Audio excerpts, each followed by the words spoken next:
So, a little while ago, fellow creator Marl MMO posted on Reddit that he wanted to interview a player regarding the lore accuracy of LOTRO. As I have filled my brain with LOTRO factoids over the past 2 years, I humbly offered my services.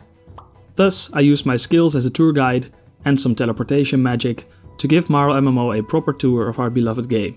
During our tour, Marl MMO interviewed me about my experience with the game, parts of which will appear in a later video on his channel, which I highly recommend you subscribe to, as I think it's going to be a banger.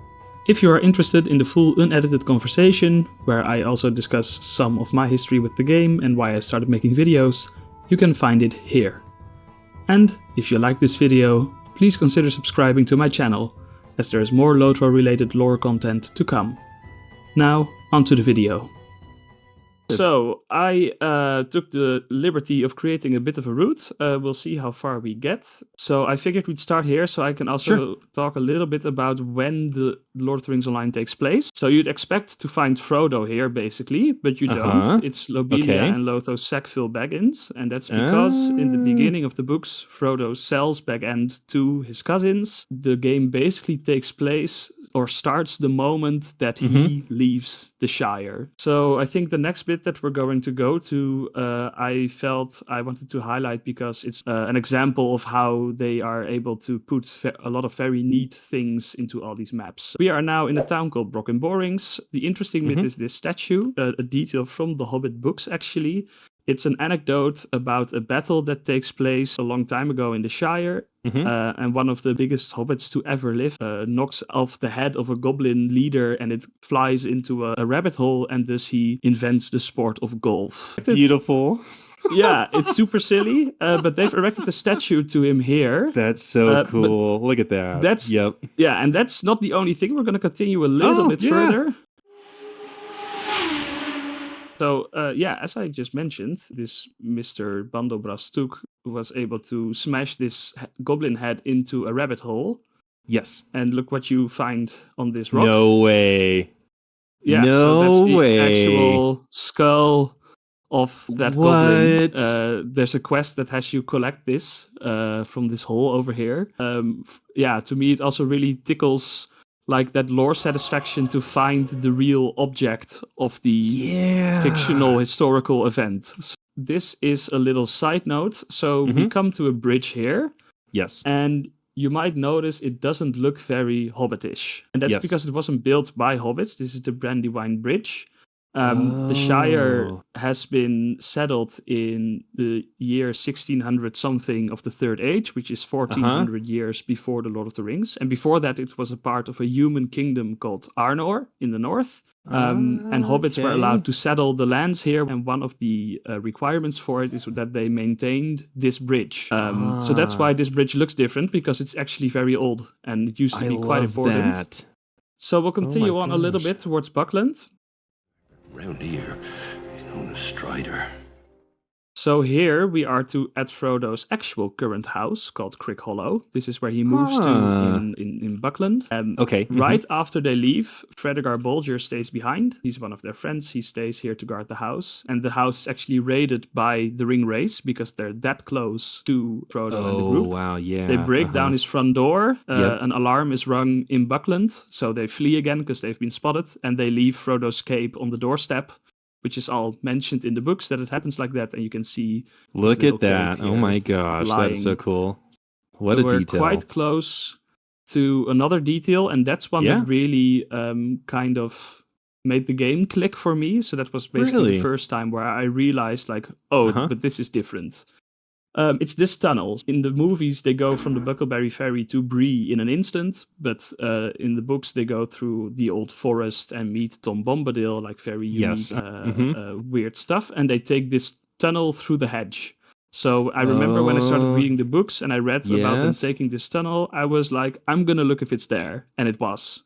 And what I like about its experience is it's not also like there's not like a exclamation mark in which you hover over it and it kind of spills the details. It's here for those who are aware of it, and you have that sense of discovery encountering it. That is so cool. So we have a inn here called the Bird and Baby Inn. So in real life, J.R.R. Tolkien was part of a group of writers called the Inklings. And they always met at the Eagle and Child pub, which was nicknamed the Bird and Baby Inn. That's cool. These 3 hobbits are named after some of the writers. I don't know all of them from the top of my head, but I know that this one, Jack Lewis Down, is named after C.S. Lewis, the author of Narnia, because he was also a friend of Tolkien. But this gate that we're going to go through now has been put here in the Shire in 2007, and with the expansion that's been released in 2022, about 15 years later, it has finally been opened. And the place that we've come to now is called the Sarn Ford, which is mentioned in the books. It's not actually shown, but it's a fort that is guarded by the rangers. As the hobbits leave the Shire, they learn from Aragorn that there are rangers that are protecting their lands for them and keeping them as peaceful as they have been. And one of their outposts is here at the ford of the Brandywine River, south of the Shire. So we know from the books, this place gets attacked the day before Frodo leaves, basically. Because the ring wraiths cross the borders of the Shire at this spot. And Sarnford hasn't been in this game for a very long time, but now it is. So we'll take the Stablemaster back to Mickle Delving, and then we'll go to Bree from there. And I imagine the dozen or so areas you're bringing me, we've just seen that with reference to the Shire. You probably could do that in any zone. I'm presuming so this is just the tip of the iceberg. This is just a sampling. Exactly. So I was trying to figure out a way to bring you as a low level character to some more high level places. Sure, yeah. And I figured one out. Thanks to the housing system, actually. We're going to go in here to the broker's office. Then there are a couple of books here on the table. And over here you have Real Estate Ledger Lindleby. Yes. So if you press that one and just take the topmost neighborhood and press enter. And when it's loaded, you can turn around immediately and exit over here. Oh, cool. That's awesome. So this is a really nice workaround. I believe there's nothing here that's able to kill you because we are now in a very special place, one that I'm actually pretty glad that they included. The hobbits migrated from around the Underween, in between the Misty Mountains and Mirkwood, at around the time that Sauron took residence in Lower Mirkwood in Dol Guldur. They went over the Misty Mountains, and they slowly but surely traveled through different places towards eventually settling in the Shire. There's a couple of people who turned back from this migration. They lived near the river. That's where Gollum actually comes from, Smeagol. Oh, interesting. Okay. And Gandalf mentions in the Fellowship of the Ring, I believe, he has tried looking for Gollum in the place where his people used to live, but they've gone. And I believe the explanation for this village being here is that this is where they have traveled to. This little hamlet here in between the mountains. They're being protected by the eagles, so nobody can get to them, and they live here in peace, basically. This I need is to check a little this out. Cool moment. Oh, what? That was nice. Yeah, hence right? Your description about they are protected by these guys eagles or gals. Yeah, exactly. That's cool. Yeah. So there's a lot of hidden hobbit villages. There's been one in Enedwaith, which was in 2009, I think it was added. So there have been a lot. I believe there's about 4 or 5 these days in several places. So you can follow the entire migration. Of course, it bends the lore a little bit, especially the ones in Enedwaith and Swanfleet. You're pretty sure that they're not supposed to be there in the books. Like, they've all migrated to the Shire and they've all settled there, basically. Oh, interesting. It's a little stretch to say that there's still hidden hobbit villages, but it's not impossible, and it's a fun way to show their history. So now we'll see about getting back. There's a stable master inside the housing district. So I'm hoping that one takes us to a location that we can actually use. All right, so this is player housing, so you'll definitely be seeing some lore-breaking stuff over here. Yeah, I do see what seems to be an evil obelisk. Yeah, maybe that's not meant. Yeah, that wouldn't probably be here normally. Yeah, no worries. That's fun. I figured we'd go to Minas Tirith. In Midsummer. I believe that should be available to you. Okay, and we're in After Battle. Yes, Minas Tirith. I already have that. I can travel there for free. Okay, cool. Yeah, so go ahead. Where we are now is Minas Tirith after the War of the Ring. The ring has been destroyed. Aragorn is crowned king. and he's marrying Arwen, his wife. This is Minas Tirith in party mode, basically. So this is actual Fourth Age stuff that you can witness. So if you've ever, as a Lord of the Rings fan, like in the appendices, there is a lot described about the things that Aragorn does after he has been crowned king. And if you want to actually see it, this is the game to play, I would say.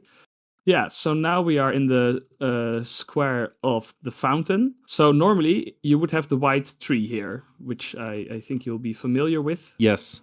Of course, the tree has died. It's never gonna come back to life, so it gets cut down at the end. And Aragorn finds, together with Gandalf, high in the mountains above Minas Tirith, another small sapling of the white tree. And that one he plants is so back cool.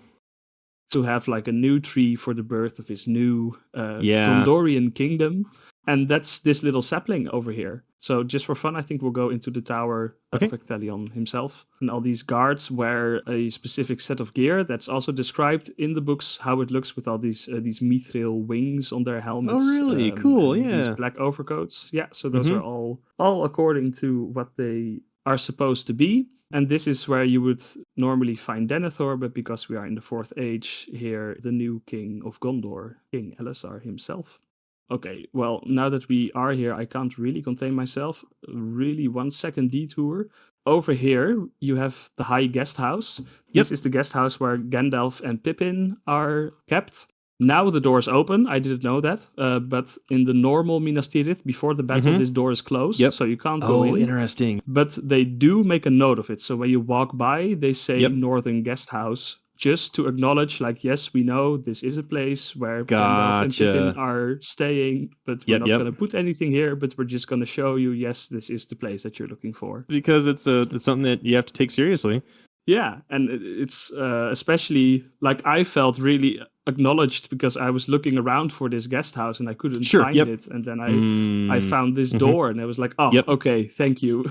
You put it, because I have had some details, like some of it just isn't there. Sometimes there is stuff that's just not there, and of course I'm going to be looking for it before I state that something isn't there. So I have had my time wasted in that way before. So I was really happy to be rewarded here. So we're going to go back to the city stables for a second.